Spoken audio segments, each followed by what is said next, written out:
Hello, Kules. This is Lamine. Yeah, you heard right. Lamine, not Lamine Yamal. Have nothing to do with Lamine Yamal, but I'm a Kules like you. So let's start to talk about Getafe against Barcelona. Another draw, another frustration performance. Playing against a team that we know how Getafe plays. You know, they park the bus, they stop provoking you, they're aggressive, they take advantage of refereeing in the La Liga. You know that completely biased, completely incompetent. Especially this year, it's a disaster. I don't know. Every game there's something. Every game with this refereeing, and also, always, when there is something about referees, it's always against Barcelona or against other teams, but not against Real Madrid. It's always for Real Madrid. I'm not saying that Madrid has something to do with it.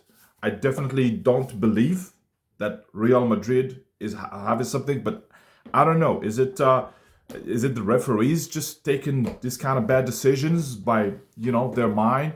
I don't know what they're doing. It's a disaster. Kunde clearly had a penalty.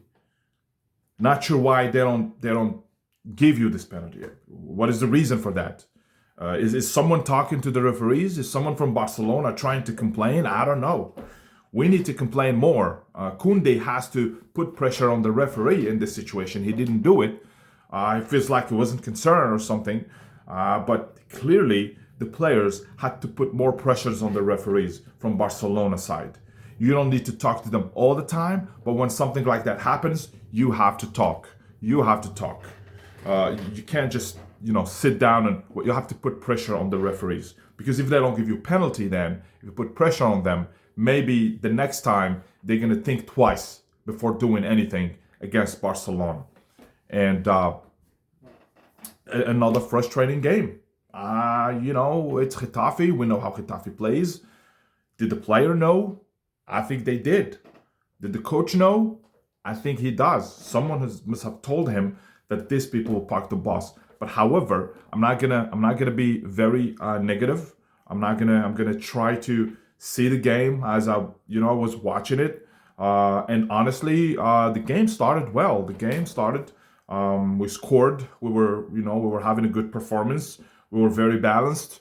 The game was not crazy. And of course, when you have 12 players defending, what you gotta do, you gotta try to find the spaces without getting too much, especially at the beginning. You try to control the game, you try to make sure you don't concede a goal first 20 minutes as usual, because if you concede, you know that this is going to be hard to score after that. Because a team defending a goal or defending a draw is not the same thing. They're going to kill for that goal. So we were fortunate. We scored the first goal by Kunde. We played well. Everything was good until we conceded that goal. Until we conceded that goal at 34th minute. And I don't understand.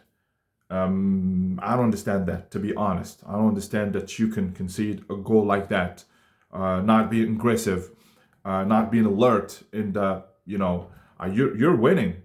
Clearly, you're one goal up against Getafe, and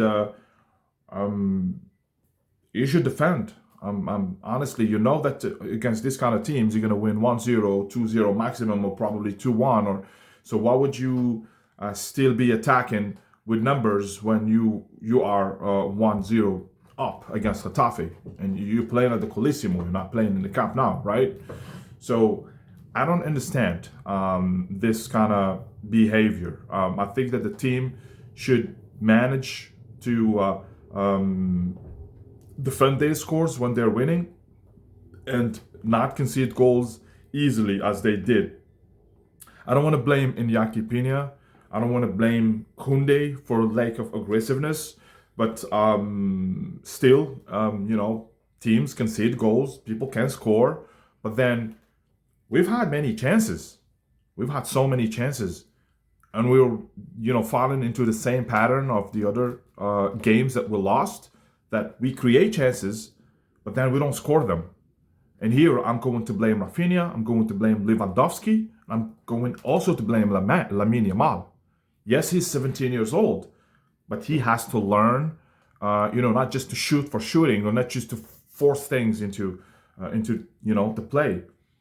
If it's this kind of situations where we need you to be mature. I know that you're at your age, you're already like making good decisions. You're mature.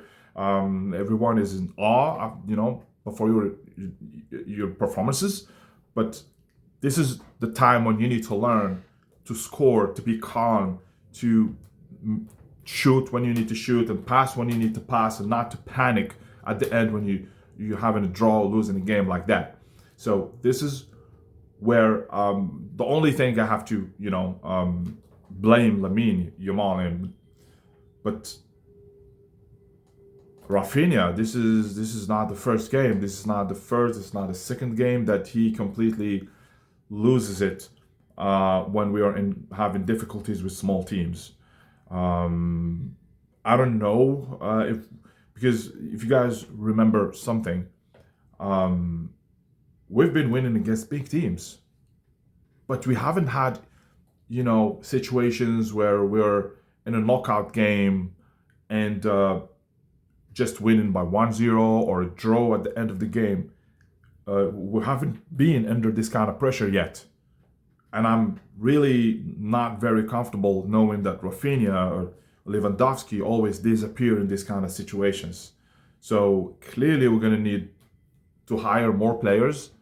Now we're going to, maybe we're looking at the possibility to sign Rashford. We heard about maybe Isak.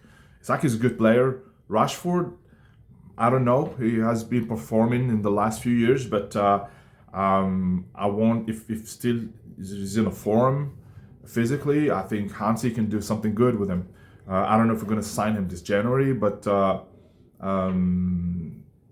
clearly we need more weapons in the attack. I think now with Olmo getting injured, I don't think we have a lot of options. We need to hire more players, and we'll see what's going to happen the next few days. The market's still open, and hopefully we get the best players that we hope for. And then my next video will be about transfers. You guys, let me know what you think in the comments below. If you have any questions, we can definitely talk about that in the next video about players we need to sign and players we need to let go. So yeah, guys, let me know.